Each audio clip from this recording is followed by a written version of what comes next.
President William Ruto is on Thursday set to address a joint sitting of the bicameral parliament on the state of the nation 3 years into his administration. However, a section of leaders from the united opposition have lashed out at the Kenya Kwanza regime over key promises yet to be fulfilled and what they call an unbecoming behavior of the head of state. Let's cross over to the KICC and listen in. Tomorrow.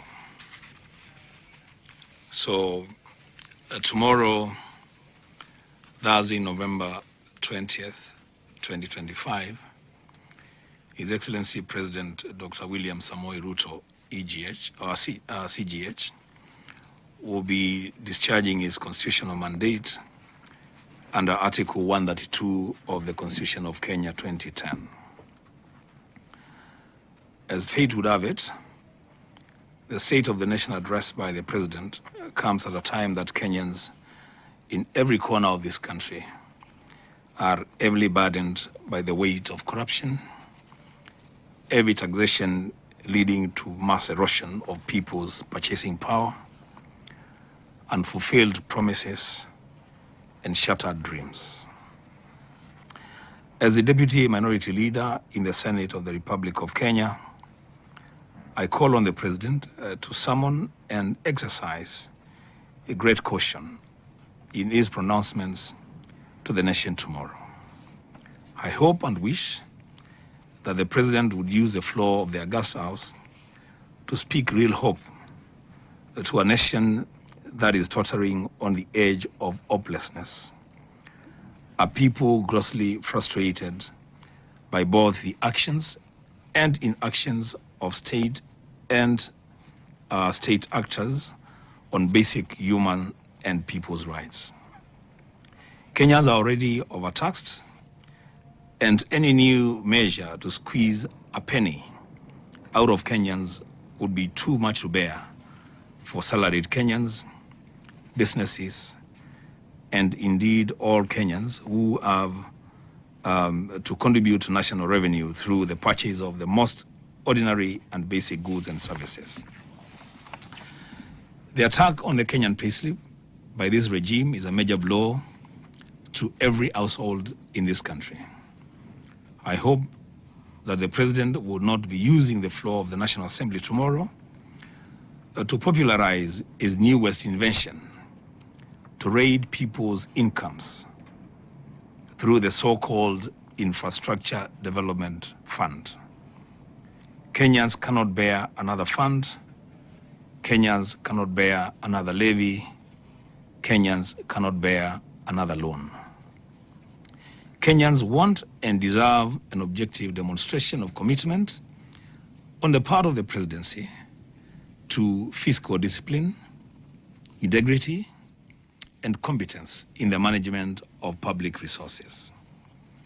Kenyans want and deserve a national executive led by the President that has capacity to tame its own appetite for punitive policies and laws.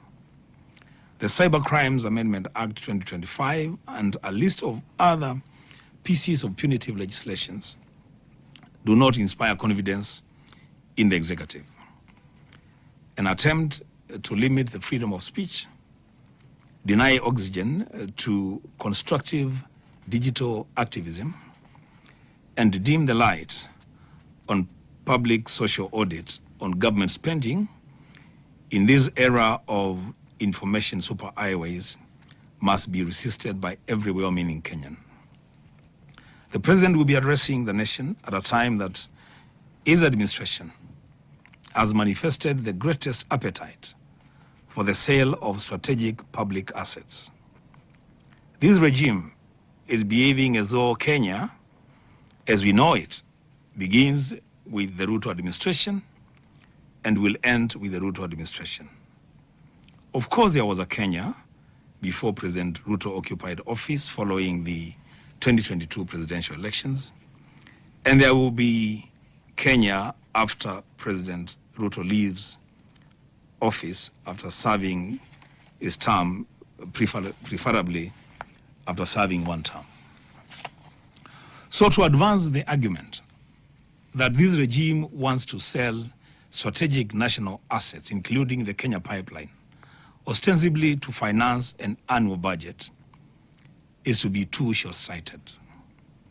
So if we sell Kenya pipeline today to finance the 2025-2026 annual budget, what shall we sell to finance the 2026-2027 annual budget and the other annual budgets to follow? What will our children and our children's children sell to finance annual budgets in their time? This is not just appetite, it is greed, and it must be tamed. The education system, right from basic to tertiary education, is in a mess under this regime. I hope, again is hope, that in his address to the nation tomorrow, President Ruto will breathe life to this very important sector of our nation. Lecturers have just returned to work after 49 days of strike over unfulfilled promises. This has interrupted university education in ways that it should not have. Intern teachers, That story brings us to a short break, but Kelvin Nyakundi, by the way, is on standby and he's ready to bring you news from the world of business right after this short break. So don't go too far. Stay tuned.